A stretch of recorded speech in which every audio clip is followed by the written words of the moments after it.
Welcome to the Pregame with Kat and Nikki. This podcast is for the go-getters, game changers, and hustlers who are trying to figure out what they want to do with their lives. If you like sports and entertainment and two women who talk about these things, then this is the place for you. The Pregame is all about the preparation and hard work put in before the magic happens. Buckle up, grab a drink, and join us in the Pregame.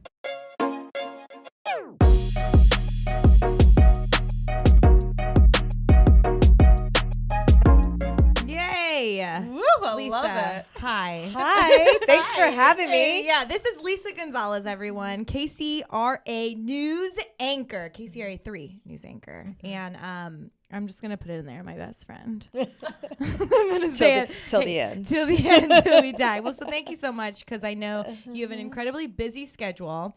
Mom of two, full-time career, full-time bad A bleep, bleep, bleep, because we don't cuss on here. Okay. We don't. I mean, We try not to. I mean, you are the epitome. Actually, before I start, I'm going to make Nikki tell you something. Oh, no. Yeah, there's something that I wanted to tell you, but I was sworn to secrecy to not say this until you were in the I room. got so nervous a couple of seconds ago before we started the podcast. Yeah, exactly. Okay, so confession, I'm your biggest fangirl. What? I literally...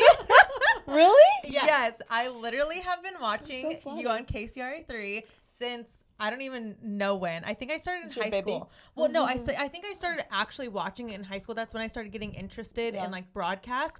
And yeah, I just always watched you every single, like whenever I came home early, cause like senior year, I would get out at noon and I would race home to go watch it. And it would be a part of my day. And then in college, it was still a part of my day. On my days off, I would literally wake up, watch the Today Show, watch Live with Kelly, watch whatever shows were in between. And then at noon, there you were. And I was like, I'm watching Lisa today, everyone.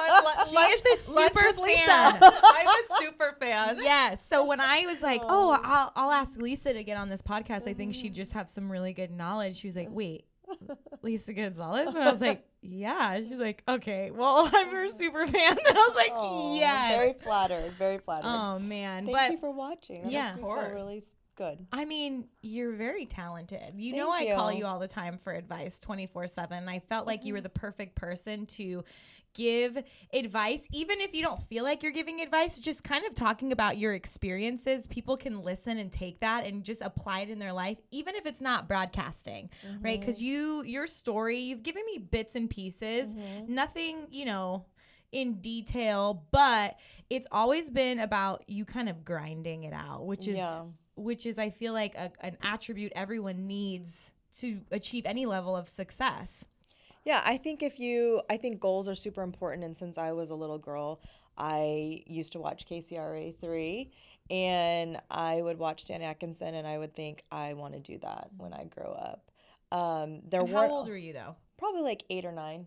Okay. But I always used to make goal boards for myself. I didn't really know what they were. Now they've become like, a popular thing to do, having vision board parties. I was doing that by myself when I was a little girl. So I'm lucky in that I kind of knew what I wanted to do. Now, whether or not you have the courage to go after what you want to do is another thing, because I was a very shy and timid child. No, you were not. I was a shy and timid child, and I wouldn't even speak out loud in class. Even in high school, if we had to read out loud in class, I wouldn't do it. I would have never guessed that about you, Lisa. I know, like in a people would million say years. that. But people who know me, I think in junior high and high school, they know that, because I was not the person who had to be the center of attention. Never did drama, always had stage fright. I hated public speaking, but You were a dancer though. Yeah, but I didn't start dancing until college. What? Really? Yeah, I did. Know that. I would have never danced in high school or anything. I would always watch the girls who tried out for cheerleading in high school. One of my best friends did, and two of my best friends did. And I just admired them so much, because I'm like, how do you even get out there to audition? I just played sports. I loved group sports because it wasn't like a spotlight was on me. I did play tennis and swam competitively, and I still didn't like being like, everyone's watching me right now. I'm not that person who likes to have the spotlight on them, which is ironic because now because I posted a show by myself. You quite literally have a spotlight on you. It's ironic, but I don't let myself think about it. But when I really liked playing basketball and volleyball, I love the team sports. and but I was better at tennis and swimming. That's where I, excelled from a young age. And I never danced. I never did cheerleading. I never did plays. And You it never wasn't wanted to, right? No, I think I would have. I did want to, but I didn't have the courage. I didn't have the self-esteem. I didn't have the self-esteem. I didn't have the courage. I wasn't brave enough. So what changed for when did you it then? flip? Because you have to decide, what do I really want? What do I have to do to get there? Well, I have to get over my fear of public speaking if I want to be a news anchor. That's just basic stuff. Yeah. It's just 101. Gonna have to talk in front of people. Step 1, learn to read out loud. Yeah. So I did, and I would go volunteer at the Society for the Blind, and you can go and read newspapers for them, and I would do that. Oh my God. I didn't know we had a freaking saint in our midst. I'm not a saint. Yeah. But, I don't know if they need it anymore with technology. Siri probably does it now for them. No, but for sure. it was like a way that I felt like I could help other people and also get help reading out loud. Yeah. Totally. And making it sound, because if you can make a newspaper sound interesting, then you could, pretty much. Oh, were make you anything. like a character? No, I What did didn't. you do? I Were don't you just have like, that. Hello. That would have been a character for sure. I know. Did you See, I embody don't something? have that. Like, I don't like what you have. I love it about you, but I don't have that. I don't have that little, like, I don't know, the actress. Really?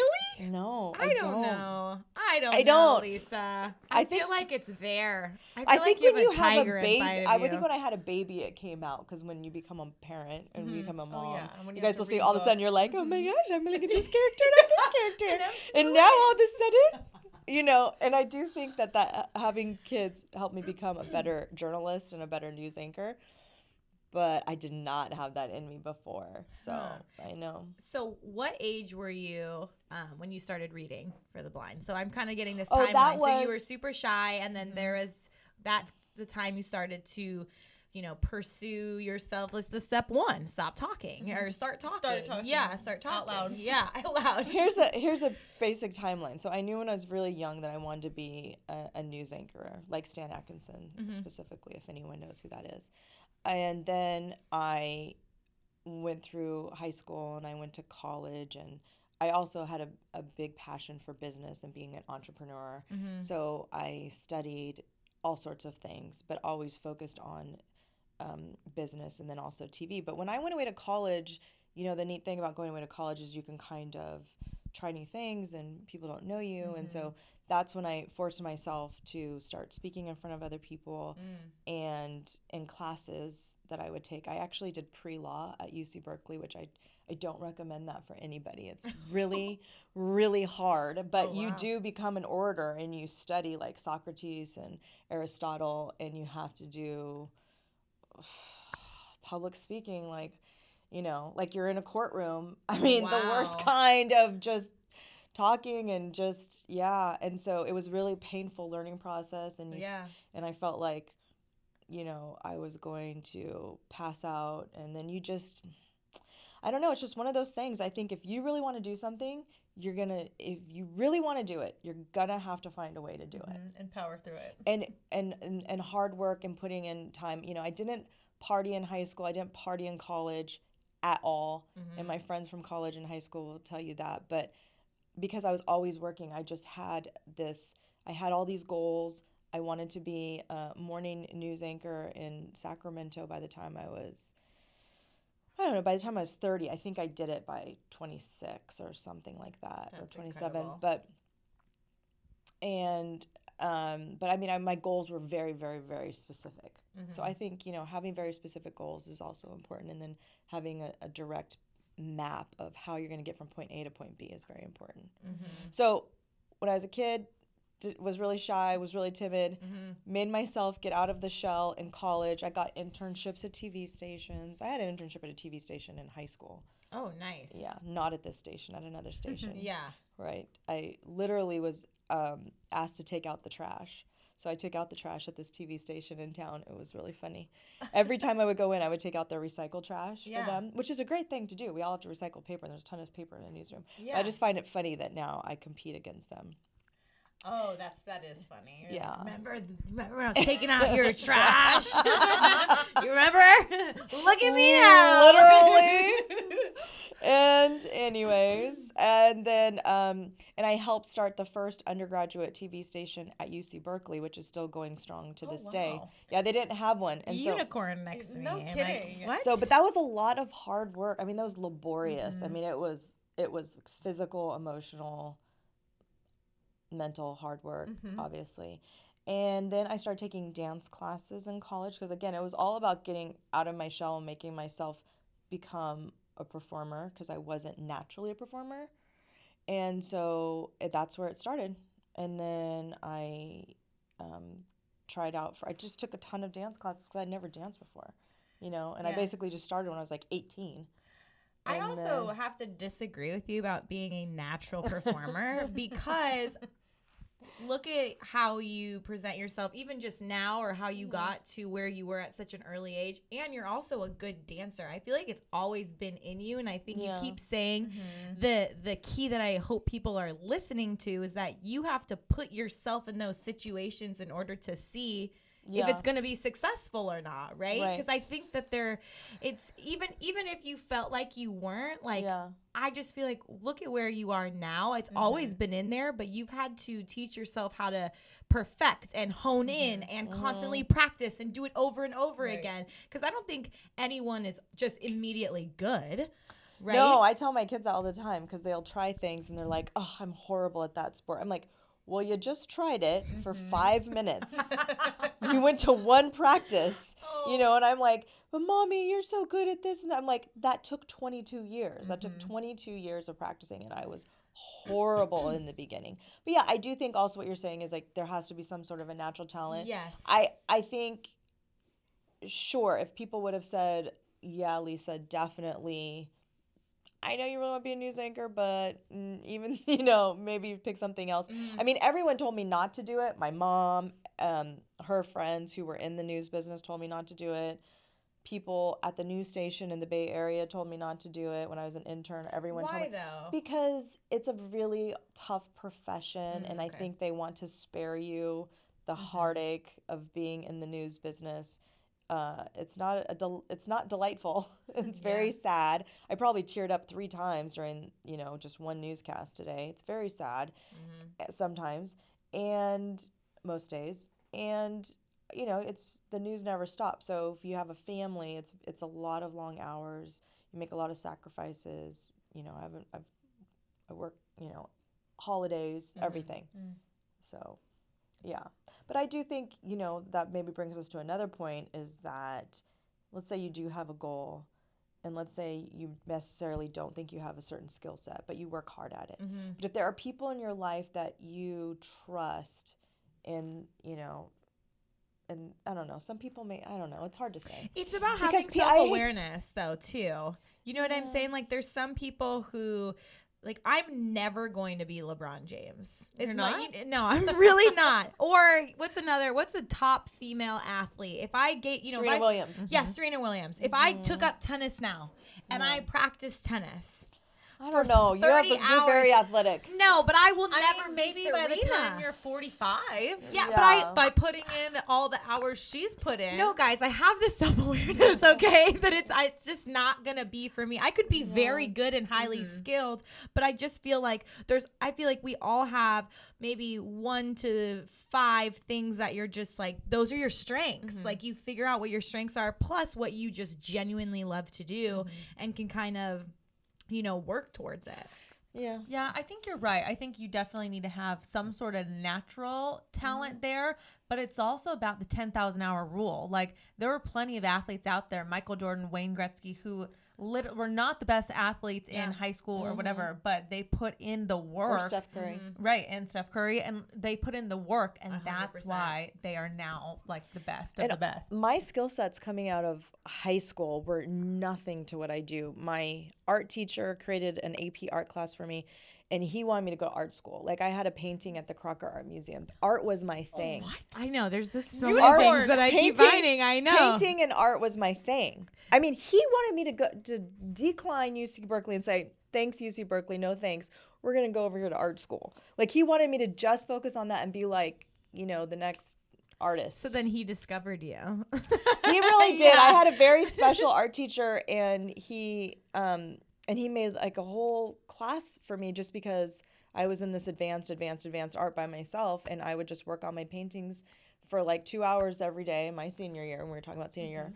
But so, I mean, it's kind of funny because and math was my best subject, AP Calculus. I tutored AP Calculus. Math and art, those are two polar opposites. I know. Yeah, that's I know. insane. It's like literally nothing that I do today.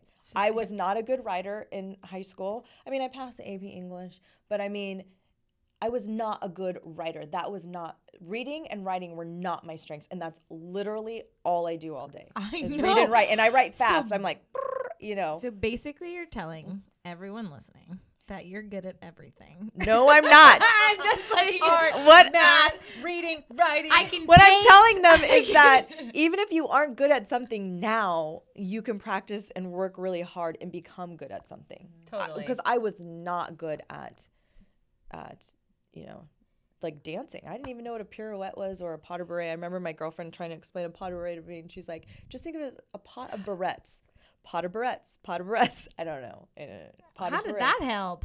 Just, I don't know. Backside, side, front, backside, yeah, front, and we would back go side, through front, the whole backside, campus front. at college doing pas de bourrées. Yeah, I hope, if you guys don't know what a pas de Pas de bourrée bourrées. is, I don't know how to explain it. So you're out of step luck. forward with one foot and then you step. I don't even know how to explain it. Backside, front, backside. But it's hard because when you go to backside, dance front. class, everything's in French. You know, that's true. and Grand it's- jeté. yeah, and if you didn't grow up like most dancers taking dance, I would go in there and I'm like, they're not speaking English. Yeah. I don't know what to do. It's an overwhelming thing. I didn't start dancing till I was in high school. So That's very late for a dancer. It is. It's very late. That's because I was kicked out of gymnastics, basically. I'm just kidding. No, I just was too tall and my coaches left me, and it's fine. Long story. First podcast, episode 1. Okay. Well, since we're talking about dance, how did you said you started taking some dance classes, right? And then what made you decide to try out for the Sacramento Kings? So I've always been a huge Kings fan from the time they came to Sacramento. And in fact, my babysitter growing up was on the very first Kings dance team. And I love to go, and she would, back in the day, they would get a couple of free tickets in the original Arco Arena 1. And there was this like bench at the very top. It was a wooden bench, and it came out of the wall. Not Arco Arena 2 that you guys know. Arco Arena 1. And it came out of the wall, and those were the free tickets. They weren't even like seats. They were just like numbers. So I would go and watch her, you know, and I just idolized her. And so I always thought that would be amazing. But, you know, she danced her whole life. She was a performer. She was a varsity cheerleader at Sac High, and this amazing, beautiful, tall, gorgeous woman. And I never thought that I would be able to do that. Then fast forward to college, then when I did start dancing, and I started with Baile Folklorico, which is like Mexican folk dancing, and that's the very first dance that I took. And then I did modern dance, and I thought, oh, well, I thought this was going to be hip hop. What are we doing in here? I'm a tree. I'm a candy cane. No, I'm a candy cane tree. It was so bizarre. So those were my first dance classes, Baile Folklorico, and then I did the dance team at Cal for Baile Folklorico with the big dresses and all of that. And then I did modern dancing, and then finally I was like, found a hip hop class. And I was like, I feel like I can do this. Yeah. You're like, okay, I think you're starting to hate dance at this point, because you're like, oh my gosh, if I have to be a tree one more time, or the stream below the tree. Oh man! So hip hop saved your dance career. Okay. Yes, hip hop, and jazz, and then I tried out for this dance team at Cal, and I was on that, and then we would perform, and then I did choreography, you know, and it's just like finding creative things, and I just got into that, and then after college, I thought, well, I don't know how I'm going to get a job in TV news. It's just, you know, pipe dream. and I had been doing internships with Procter & Gamble, and I was really interested in business. So I took the job with Procter & Gamble out of college. I did not follow my dream. Okay. And my mom was very happy. My mom wanted me to go work for Procter & Gamble. Everyone wanted me to work for Procter & Gamble, and it's a great company to work for. And for our it was listeners, what is that? Just so they know what it is. Procter & Gamble is probably one of the largest food product companies in the United States. Okay. They are one of the oldest companies in the United States, and they have made products in the U.S. and around the world forever, starting with Ivory soap, which used to be like a big deal. But, they make Tide, they make Folgers coffee, Pampers. And what was your position? Crest, Secret deodorant, lots of things. And what's the other thing that they make? I mean, they sell things, so I'm not up to date on all of their current things. But I was an account manager, worked my way to an account executive. And funny side story, Justin Timberlake's uncle, who was his guardian when he was in NSYNC, was my boss. And that's important because so I take this job with Procter & Gamble out of college, and I'm like my spirit's slowly dying. Of course. And I'm traveling all over the country. I'm on a plane at least once or twice a week, in and out of hotel rooms, doing business travel. It's very lonely, was very boring for me. And I skipped a grade, so when I graduated college, I was 21. So I was 21 years old doing this. And I did buy my first house here in the greater Sacramento area. So, I mean, that kind of distracted me a little bit. I bought a brand new house, was decorating and all domesticated. You're an adult. You're 21. I was just, you felt like you had it together. Yeah, but it wasn't very fun. And I was just doing work and had a home office, and that's all great, but it's like very lonely. And so then I started taking dance classes at Step One downtown. And one of my teachers was Summer Turk. And she, at one dance class, said, you should come try out for the King's dance team. And I was like, what? You're crazy. She's like, yeah, auditions are this weekend or next week or whatever. And I was like, what? All right. Well, my dance teacher told me I should come try out for the King's dance team. I mean, and for me, I was such a frugal-minded, cash-only, debt-free living type of person that I thought, well, I could go see Kings games, and I was like a crazy Kings fan. Like, I just love the Kings more than anything else in the world. And I was like, so I wouldn't have to pay for dance classes, and I would get to go see the Kings game. This, like, mathematically makes sense for my bank account. 100%. Because I had just bought a new house by myself. So, and I thought, and I'm getting exercise. This is great. This checks all the boxes. And a little baby dream of yours since you saw your baby. But here's the thing. I never thought I could do it. Yeah. I just admired the dance team so much. I never in a million years, first of all, thought I was way too short, but never thought I could do it. Well, I go and try out, and I made it with my dance teacher. Wow. Yeah, with my dance teacher and a couple of people that were always in our dance class, and I made it. I don't even know how I made it.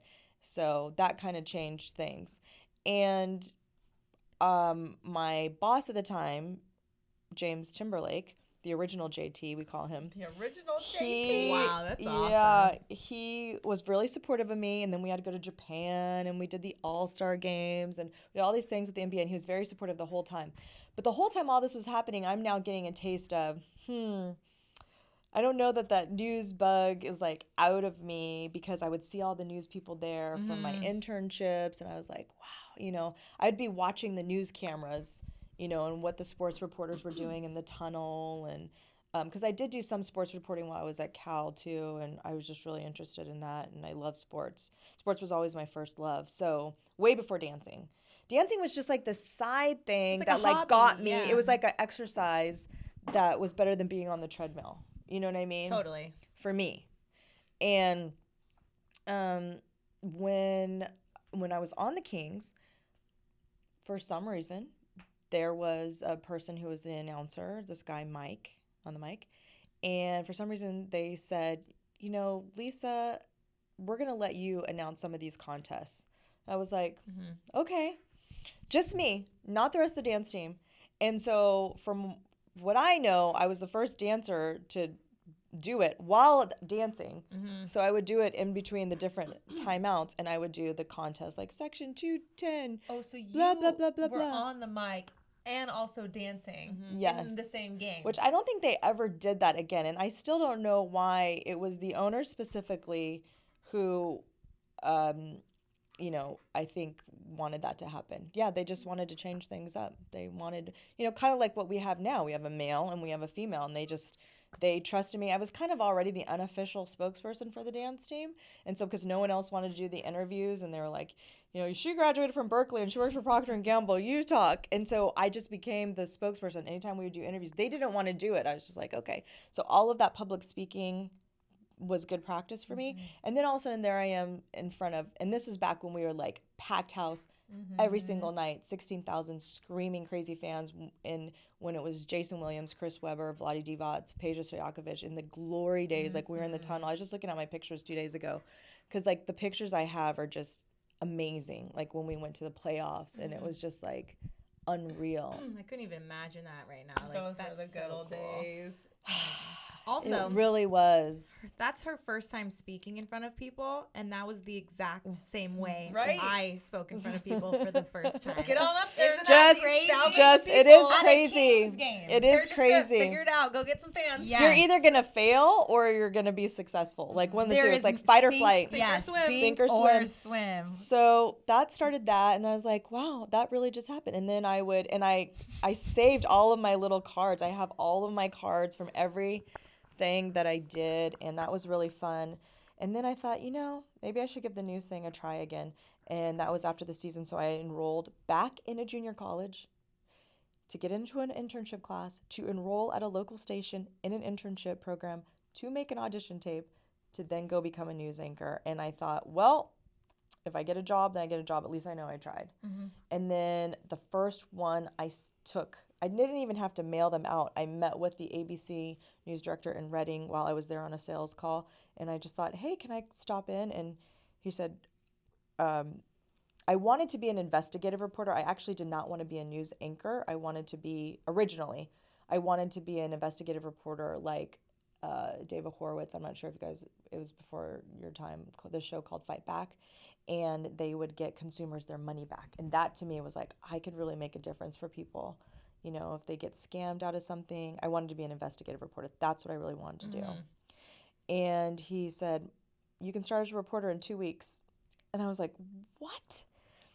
And so for me, I think if you have these, you know, these dreams, I mean, maybe that's like, you know, set some goals. And if you get the job, then okay, well then keep doing it. But if you don't, then maybe go find something else. But I didn't know what to do. And then James Timberlake, I'll never forget, we were at a meeting in San Diego, and I was like, I don't know what to do, James. And we were walking along the beach in San Diego. I'll never forget it. And I was very thankful to have a boss who had background in the entertainment world, because he was Justin's guardian. And when he was originally traveling with NSYNC, he was under 18. And so he traveled with him because he's Justin's mom's much younger brother. And so they have like a really tight bond. This is just what he told me. And so but someone had to go with him, and his mom couldn't leave the family, and he was, you know, a younger guy. And so he took time out of his life and went and traveled with Justin and NSYNC for like a year or two or whatever. I mean, I know, but it was nice to have a boss in corporate America, because that's very rare. If people are listening to this who work in corporate America, you're thinking, what? No one has a boss like that. You really don't. And they just know like numbers and building the business and building brands. And you know, especially with Procter & Gamble, they are the pioneers in brand management and marketing. Any marketing and the way we do marketing in the U.S. and around the world came from Procter & Gamble. So when you go to business school, all of the case studies are from P&G. So it's just very rare that I had a boss like that. And he said, you know, you can always come back and work in Procter & Gamble and work at corporate America, but you have a small window if you want to go do this. Wow. So I was like, oh, so I had to take like a $70,000 pay cut. that's insane. But that's Give a back dream, back my company car, give back my expense account. I mean, I stayed in the Ritz-Carlton in Marina Del Rey like every other week. I mean, I stayed in only the nicest hotels. And, you know, just the corporate expense account, laptop, cell phone, everything gone. Car, I was like, oop, guess I got to get a car. Yeah. Now, man, and make like nothing. So you make nothing when you start in a small market. And you have to work your way up. But it was obviously well worth it. Yes. Yes. It was well worth it. And I don't think I make anywhere near what I would probably be making now had I stayed with Procter and Gamble the whole time, but I'm living my passion and doing what I want. So I mean, my soul was dying quickly. And I only worked there 2 years. And it was a great company to work for and I loved it, but I had to get this out of my system. Now, do I think now I can go back and do that? Yeah. I think my life experience would probably make me even a better account executive now. But at the time, I mean, it's 21, 22. It's just too young. And I think that's a good piece of advice too, because I think a lot of people have these goals or dreams or these visions for their life, but they don't ever do anything about it, right? And they always think like, well, that's not for me. But you you took a chance. You went to this station in Reading and you asked for a shot and they gave it to you. Yeah. So it's kind of also too, I mean, you just got to search. You got to search for it. You kind of got to open the door for yourself and it might be there. So I think a lot of times, people play the victim and kind of blame it on everything else. But I mean, if you search for it, it might just be there. Yeah, I don't even know how I mean, this is before the internet, really. How did I find this station? I remember I used the Yellow Pages, the phone book. You guys know what that is. The phone book a lot. Yes, we know what a phone book is. You just asked what Yellow Pages are. How old do you think we are? Like 4? No, but I haven't seen them in decades, so I don't know. You're like, yes, I do think you're 4. No, I don't think that. I just feel I'm just much older. Well, the thing is that I feel like you have the personality of being resourceful. It doesn't matter what generation you're in, because now I feel like we can even almost argue that we have so much access and so much information and so many different ways to get jobs or search for jobs that that this is something that I was even talking to you that I experienced, that it's almost overwhelming on trying to figure out what the next step is, because there's a bajillion almost. It's like there's almost a bajillion. Frozen. Too much opportunity. Yeah, too many choices. Yep. Yeah, and you're like, oh, do I venture in this one or do I venture in this one? And I mean, I think nothing that you do is wrong at this point. It's as long as you have to be doing something. Yeah, technology also, and the internet makes the world so much smaller now too. It really does. It's like, it's almost freaky. Like you can be connected with anyone, anywhere, at any minute, anytime. Yeah. So I don't know. That's kind of nuts when you really think about that. I mean, so that's pretty much my story. How I got connected to the two of you, and we all live in Sacramento. So imagine that. I mean, and we could have gone without technology 20 years and never met. Right. So I know it's a great thing, I think. Yeah. So I worked there, and then also I could have failed, and I had to sign a contract, an 18-month contract. I could have failed, but actually they ended up promoting me to weekday 11 p.m. anchor after I got some exclusive interviews, and I just hustled. You just gotta work your rear off. Yeah. I mean, it's not pretty. It is not pretty. It was just physically taxing, emotionally, mentally, all of it. Not pretty, not glamorous, none of it. Yeah. And I think you are also a mother. So you are also building your career and, getting married and starting your family. So we can't really talk on that, right? At least you're married. Yeah, Nikki I was is going to married. say, can you give some advice for that? Because I'm at my stage of life where I've been married for over a year now, and we want to have kids at some point, but I freak out about my career, and I'm like, how am I going to balance a career where you're on camera and getting pregnant and taking maternity leave? And you were pregnant on camera. I'm like, how does that work? It's not fun. It's not fun. I'm like, how do I make this work? Yeah. Advice. I mean, you just Help do. us. I mean, I think you just do, and I do think that becoming a mom made me better at my job. I think I'd be better at the Procter and Gamble job now. I think I'd be better at any job being a mom. That's not to say that people who don't have kids aren't as good at their job. I just think for me personally, it made me better at everything. Maybe that's because of my family background and the way I was raised, and I experienced trauma as a child. And so there's a lot of things that maybe that's why. So I don't want to say that for people who don't have children and are not planning on it. But for me, it made it better. I think there's never going to be a convenient time to have children, and I don't think either one of you have anything to worry about. I would just, when you think it's right for you and your partner, then that's probably the best time. I didn't have kids till I was 30 and I got married at 24. But I was very mature, 24. Oh, 100%. I mean, I'd already owned a home for 3 years and, that's built nuts. a house and had 2 careers. Yeah, and so I think it was and that work-life balance, yeah. everyone's is different, and I think there's a lot of questions of how do you find that? And I feel like I haven't found it. I keep looking for the balance. I keep asking people, and I think once you figure it out, it changes.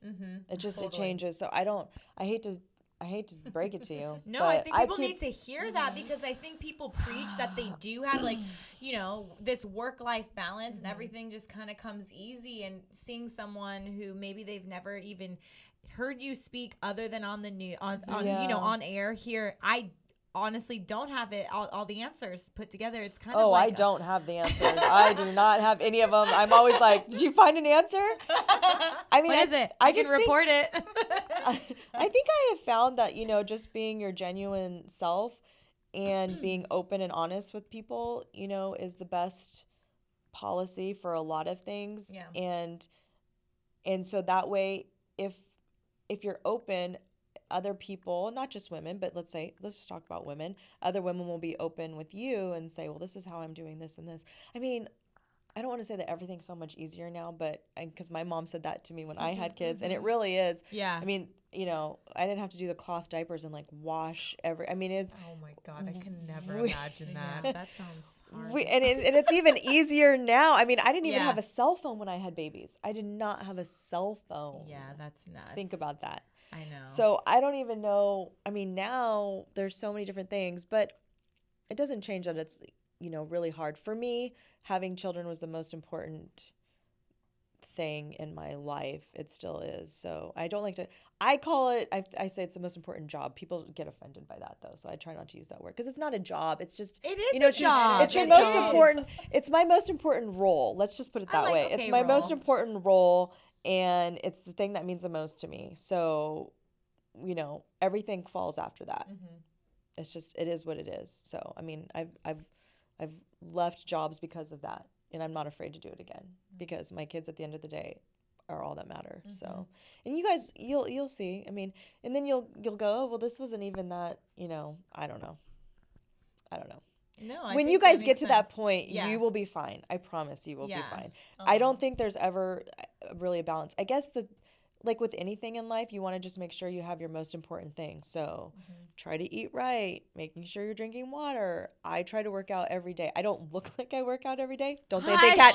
Don't say anything, Kat. Don't say anything. Do it.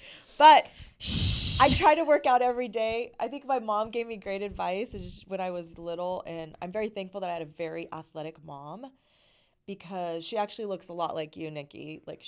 You could be my mom's daughter. I don't look anything like my mom. But she was ranked #1 tennis player in Sacramento when she was growing up, and they tried to get her on the U.S. Olympic gymnastics team to represent Team USA, but she had a dad who did not believe that women should play sports and did not believe that women should go to college. Calm down. This is how it used to be for some families. My face is literally anger. Oh, I know. My mom, I think that also fuels me because my mom was literally not allowed to go to college. Her 3 brothers, who, by the way, she was, and they will tell you. Yeah. She was smarter than all 3 of them and better at sports than all 3 of them, and even to this day. So my mom plays golf every day, and she has gotten 2 holes in 1 in 13 months. Love her. She's 65. I mean, she is, so my mom didn't even have those opportunities. So that fuels me, I think, too. And I think, I don't know, I think the older you get, the more you just learn to place what's most important in say you have a big water bottle and that's your day, and you just place the biggest pieces of ice in there first, And that's how you start your day, and then in your month and your week, and just make sure that those important things are there, and then the rest of it just kind of falls in. And I mean, I'm learning different things. You know, I'm about to be 43, and I feel like I'm about to be 43 in a couple of days, and I think I'm, you know, you get better. You get better at realizing, nope, you just cut the fat. I call it cutting the fat. I just trim the fat. Nope, don't need that. Don't need that. If I see any red flags, any sign of drama, I've never had time for drama. I've never had girlfriends my whole life that were drama. Don't do that. I don't do that. That's a waste of life. I don't spend a lot of time on hair and makeup because I feel like that's a waste of life. I don't like shopping because I feel like that's a waste of life. Yeah. In the mall. But that's just me. I'm just like, you know. You have your priorities. Yeah. And so whatever my priorities are, then that's like, you know, down and dirty. My mom did tell me, back to my mom, the best advice was that she'd always say, make sure, you know, you don't go into debt, one, and make sure you never stop working out. You need to sweat every day. That's Yeah. great advice. Yeah. So thanks, Mama Health and Gonzales, Mama Lisa. Health God. and not wealth. bad for never going to college, right? I mean, she's like very smart, very wise. So I tell my kids those same things. I mean, and also you don't just tell them, you also show them, which is a big part of it. At least I have some clients, and they get mad at me if I don't have children and I give them advice and they do have children. Some people do because I don't understand. So, and so I sometimes love it when people do that to me because then I get to bring my mom into it, who had 5 children and worked out every single day. Yeah. And I got confused that she was my sister because of how good shape, and she had 5 children and I had to tell them that, and like they immediately stopped talking. Right. And so it's like, it's your choice to just do your thing, whatever you're doing. And this, I feel like this can be taken in whatever industry you're in. You do you, and that just rubs off on other people. Like when I see and hear stories or see people being successful, I'm like, ooh, I want to get in on that. Like, what are they doing to do that? Or I just watch them or listen to them, and then you're able to do. The main thing is you got to do it. Yeah. Like whatever Practice it is. what you preach. You do. Oh, and my mom, when she was a single mom, and she would have 3 jobs, and she would, you know, waitress and cleaning houses and doing laundry for other people, but still would go run, you know, and sometimes I would ride my bike behind her and she would be, you know, jogging. She brought you along. Right. Or she taught tennis lessons. That was one of her jobs, you know, and I would be there and I would watch her teaching tennis lessons. But she would, you know, I mean, we had no money, like literally no money, and she would still work out. We didn't have a gym. We didn't go to a gym. We couldn't afford the gyms in town. That's why you go to 8. Now I go to all the gyms because I can afford all the gyms now. And now my mom golfs at all the best golf country clubs every day, and she doesn't have to work. And I support her because she worked so hard, you know. Now she plays golf I love calling her at like 10 a.m. I'm like, hi, Mom. And she's like, hi, you just got to get my 10,000 steps in before 9 a.m. And she's like, hold on, we're in between. And she's like, hold on, we're in between swings. I'm like, okay, I'll hold. You know, and then she hits. And then she's like, hey, what's up, sweetie? I'm just headed to Pilates after this. Link Nikki and your mom. Oh, I know. I've thought that from the time. She knows who you are too. She's a fangirl. Love it. Look at this fangirl circle right here. Oh my goodness. I'm just gonna be adopted into the Gonzales You're family. just adopted to their family. Yes. All right. So, Lisa. Yes. At the end of our podcast, we have some fun rapid fire questions. No judgment. No judgment. Rapid fire. Absolutely. Yeah, no judgment at We all. have no. I mean, who are we to judge? I mean, come on, man. Okay, so there are 10 questions. Yeah. So you can go first, Nikki. Okay. Are you ready? I'm ready. Okay. I'm just concentrating. Yeah. It's like there's a wrong or right answer. You have to go as fast as you can. Okay. Don't overthink. Okay. Okay. Number 1, favorite emoji. This one. And the wink.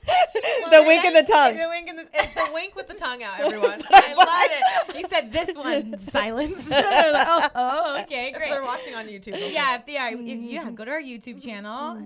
Producer Michelle, who hasn't said anything, she's been so quiet back there. I know, She'll what? put the emoji up there for you. Sorry, I just made you do that. So there you go. Okay. Next, Any special talents that no one knows about? Well, I give them all away right now. Oh, flower arranging. Like I used to be a florist in college, so flower arranging. What haven't you done? She's a unicorn. She's a unicorn. There's a lot I haven't done, and I don't know how to play soccer. I don't think so. Okay, I'm glad you told us. Yes. That. We feel better about I ourselves. don't believe it. I don't believe it. Okay, number 3. Describe your teenage self in 3 words. Hardworking, nerd, and hardworking. Okay. Like I thrifty. like Yeah. Yeah. Okay. This one's a fun one. Don't get mad at me. Ready? Okay. One word to describe drunk Lisa. Giggly. Oh, that's cute. I be love like, that. Yep. Yeah, I can see it. picture it. Oh yeah. Okay. Socks on or off when you sleep? Oh, right now Uh-oh. on. Mm-hmm. Right now on. Uh-huh. Other times of the year off. Sorry. Is it- It's okay. both. It's both? Yeah. Okay. I don't think people are going to be too angry about that. Don't No be- one's angry about that at all. Those foot fetish people out there. Yeah. Okay, do you believe in ghosts? I mean, no, not really. No? I mean, I think they're spirits. So I think that's a ghost. I mean, You don't believe in like Casper, but you believe in like... okay, no. Producer Michelle, stop laughing. You're just laughing. I don't really believe in ghosts. No? No. But I do feel very connected. Like I have a very strong the older I get, I realize I have a very strong energy connection. Mm-hmm. I can think about someone and they will text me That's what within 60 seconds. No, that's And me. sometimes I summon it. I I'm like, yes. and then I wait. There it is. I'm so happy you said that because that's how my mom is, and she says she's a psychic. Like she'll like joke around that she's psychic. She isn't actually. Is like, okay, I'm like crystal ball thing and everything. Yeah. But it's like a thing. Like I feel like I talk about something and it happens. You know what I think It's just a strong energy. It's What is it? because moms know everything. But I'm not a mom. I thought you said your mom. And me. That's what I'm saying. and I got you. it from my Yeah, mom. yeah. I got it from my mom. I've Well, then I don't have the I've answer. started to tell my kids. I said because I think they have it too, just as strong. I don't know what It's it like is. an empath. It's an energy, and even when I do walk into rooms and I don't want to be seen, it happens. Like even when I'm just and I definitely recognize that with at least one of my children. So I've started to tell them because when you have a negative energy, you bring that, and so I always tell them to be aware of their self energy. So like if they get in the car and they have a negative energy, I'm like, I can't wait. someone's gonna need to get out of this car or change their energy, or do some push-ups or Yes. run around the car because we're not happening. No, the negative energy is strong. Like Jimmy will tell me, he's like, he enters a room and he will tell me, he's like, something's wrong. He feels it off of me. It's like a pulsating like craziness. You know, I don't know. I agree with you on that. I Totally. can't wait for Sacramento Medium to come out featuring Kat and Lisa. Yes, that is. We're just gonna be like, let me feel your energy. We're just gonna rub crystals all on. over people. I don't read auras. Oh my god, we're gonna I don't read your auras. chakras. I They're don't read terrible. chakras. Oh man, We're getting the hard rap from producer Michelle. Let's go. Oh, why are you rapping us? What's wrong, producer Michelle? Are we gonna end? Okay. on All space? right. Oh my gosh. All right. Okay. Rapid fire. Okay. Ask for permission or ask for forgiveness. Ask for permission. That's so funny. Okay. I don't like to get in trouble or break rules. Me neither. Like Except for career, though. Like I feel like career. I ask for forgiveness. I ask for forgiveness, but like if the grass says you can't be on there at 7 p.m., like I'm not stepping on the grass. No.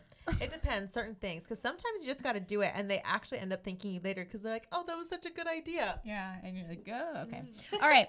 We kind of talked about this. Do you think social media has a more positive effect or a more negative effect? On what? Just like life in general. Do you think people like? I think they it's use 50-50. Okay. I think it's 50-50. Okay. All right. If you had to change your name, what would it be? Or would you at all? I don't think I would change my name.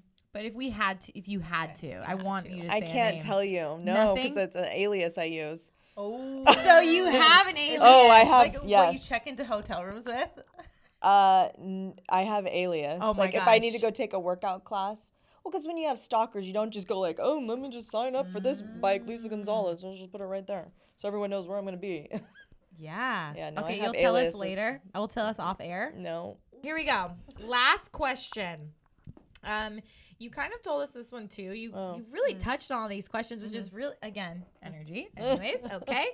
The best piece of advice you have ever received. I mean, my mom gave me great advice. Yeah. What about career? This is not Because rapid. I feel like, you go ahead as you talk. I feel like the advice your mom gave you is very, I feel like life advice, just in general for your life and just happiness. If someone that maybe you looked up to in your career, or maybe it was meant to be negative and you took it and it was, wow, this is actually, I'm going to turn this into fuel and really push myself. But for career and for anyone listening and like little Lisa, that type of thing. I think 2 pieces of advice that no one gave me, but I read when I was in high school that I wrote down on my, my calendars and my planners. I had like planners on top of planners. I was just a nerd and planned out every minute of every day, which my daughter now does, and I find it hilarious. Was I loved the quotes, reach for the star, or reach for the moon, that way you'll always be amongst the stars, and success is a journey, not a destination. Those 2 things I always just kind of kept those in mind. I don't know why they were so, I don't know, I think they just inspired me to just keep going and to keep working hard. And then 2 books that I read that changed my life when I was in my young 20s, because I think young 20s are really, really a hard, lonely time for people right when they graduate from college. Yeah. I had never been so lonely in my life. It was crazy. And this was before I joined the dance team and like became family with like the most amazing women that I'm still friends with. But was the 4 Agreements and 7 Habits of Highly Effective People. So those are 2 books that I buy them all the time for people that are maybe in their 20s, and because they changed my life. And the 4 Agreements are basically the 2 most important ones, I think, are to be impeccable with your word and to not take anything personally. Because if you don't take anything personally, it really solves a lot of problems. Oh yeah. You just keep going. I'm doing this hand motion. Yeah, just keep going. Just like punching through. And that's for positive and negative. So I tell my kids that too. It's like, even if people are like, you're the best point guard ever to my son, I'm like, well, that's their opinion. You can say thank you. Thank you for saying that. It's nice of you to say, but, not to take that, because that person 2 seconds later is also going to be like, you're the worst point guard ever. You should have made that shot. Yeah. And you also want to get a big old head. You want to I think being humble is really important. 100%. Yeah. Well, this was fun. This was Lisa. so awesome. Yes.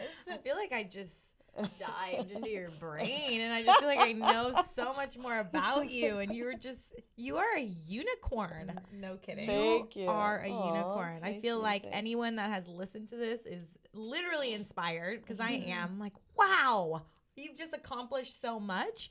Even if you feel like you haven't, or you still have these goals, because I'm sure you still have goals. I feel like I'm just starting. That's amazing. Yeah, I feel like I'm just starting. This is not going to be the end of Lisa Gonzales. Ooh, you heard it here. Heard it here first, baby.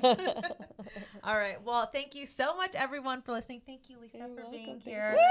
Make sure you subscribe to our podcast. Yes. Please subscribe. Like it, comment, leave a review, do all the things so we know that you're listening and we know that you like it. Or even ask Lisa a question if they want to know even more about Lisa. Yeah, and maybe send a comment. we'll have her on for round 2. Yeah, you never know. You never know. All right. Well, thanks so much, you guys, and we'll see you next time.